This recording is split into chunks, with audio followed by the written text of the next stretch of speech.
इस वक्त हर भारतीय यह बात जान ले कि हम प्रोडक्शन के मामले में सबसे फिसड्डी देश हैं। कितने फिसड्डी? हम दुनिया के सबसे शानदार हथियार बना सकते हैं, बल्कि बना चुके हैं तेजस। क्वालिटी के मामले में JF-17 से कहीं ज्यादा बेटर है। चीन के 90% लड़ाकू विमानों से बेटर है तेजस। यहां तक कि कई सालों पहले हम उसे बनाकर पूरी तरीके से तैयार कर चुके हैं। लेकिन प्रोडक्शन कैपेसिटी न होने की वजह से हम भारतीय वायुसेना को तेजस दे ही नहीं पा रहे। और यह बात सिर्फ तेजस तक सीमित नहीं है, बाकी हथियारों में भी यही मसला है। जैसे कि LCH helicopter light combat helicopter हमने खुद का बना लिया है, लेकिन प्रोडक्शन रेट फिस हड्डी। हम किसी चीज को मास प्रोड्यूस कर ही नहीं पाते। यह हमारी सबसे बड़ी समस्या है, और इसीलिए कहा जा रहा है कि समय से पहले अगर हमने M का बना भी लिया, जो खुद का हमारा एक तरीके से F2 रैप्टर होगा, उसे अगर हम 2030 तक उड़ा देते हैं, 2032 तक सारे टेस्ट कंप्लीट कर लेते हैं, तो इस बात की कोई गारंटी नहीं है कि 2040 तक भी वह भारतीय वायुसेना को मिल पाएगा। यह हमारी प्रोडक्शन की इस समय स्थिति है। यह बात सरकार भी जानती है और हमारा रक्षा मंत्रालय भी। इसीलिए इसे सुलझाना बहुत बड़ा मसला है, और इसकी शुरुआत आज से कर दी गई है। यानी कि 2026 से इस प्रोडक्शन रेट की समस्या को हम सुलझाने जा रहे हैं, स्पेसिफिकली एमका के लिए। वो कैसे? दरअसल भारतीय वायुसेना ने प्लानिंग कर ली है 40+40 की, जिसके तहत हम 40+40 एम का लड़ाकू विमानों का ऑफर पहले ही देंगे। अब आप कहोगे कि यह क्या तरीका हुआ? अगर आपको 80 लड़ाकू विमान खरीदने हैं तो डायरेक्टली ऑर्डर दे दो। इसमें 40-40 करके 2 ऑफर बनाने की क्या जरूरत है?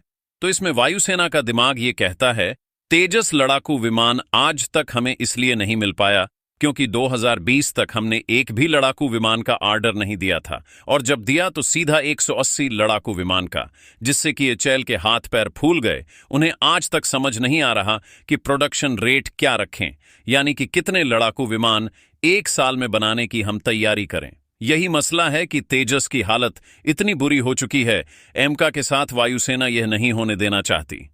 इसीलिए पहला यहां पर ऑर्डर होगा 40 लड़ाकू विमानों का, और हम ये शर्त रखेंगे जो भी एमका बनाएगा उसके सामने कि आपको 8 लड़ाकू विमान कम से कम 1 साल में तैयार करके देने होंगे, जिसे धीरे धीरे बढ़ाकर 12 और फिर 15 लड़ाकू विमान 1 साल तक लेकर जाना होगा। जब हमें शुरुआती 40 लड़ाकू विमान मिल जाएंगे तो उसके बाद हम 40 लड़ाकू विमानों का ऑन ऑर्डर और देंगे, यानी कि हम छोटे छोटे ऑन ऑर्डर प्लेस करेंगे, जिससे कि हमारी मैन्युफैक्चरिंग पर प्रेशर ना बने और वह आराम से अपनी जो डेडलाइन है उसे पूरा कर सके। इतना ही नहीं, मैन्युफैक्चरिंग करने वाली कंपनी को यह भरोसा दिलाया जाएगा कि आपको लगातार ऑन ऑर्डर मिलते रहेंगे, जिससे कि मैन्युफैक्चरर बड़ी फैक्ट्री बनाने में पैसा लगाएगा।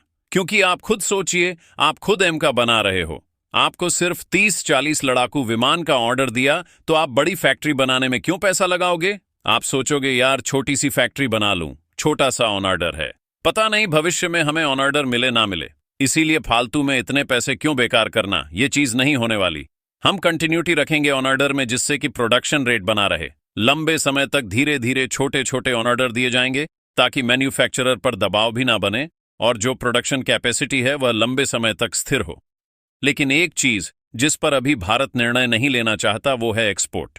ये बात आप मानकर चलिए कि भारत के सामने दर्जनों देश लाइन लगाकर खड़े होंगे एक स्टेल्थ लड़ाकू विमान के लिए। अब भारत को डिसाइड ये करना है कि क्या हम इसे बेचेंगे तो किसे बेचेंगे और कितनी मात्रा में, वह भी किस स्तर पर। क्योंकि अमेरिका अपने F-35 को बेचता जरूर है, लेकिन वो उसका एक लाइट वेरिएंट बेचता है, यानी कि सबसे पहले तो वो इस बात को सुनिश्चित करता है कि कोई रिवर्स इंजीनियरिंग ना कर पाए। F-35 की दूसरा उसका कंट्रोल बना रहे, भले ही दूसरे ने खरीद लिया है, लेकिन बिना उसकी मर्जी के कोई इस्तेमाल ना कर पाए। और तीसरा, वो किसी भी सूरत में अमेरिका वाले F-35 के बराबर ना हो, उससे कमतर लड़ाकू विमान हो।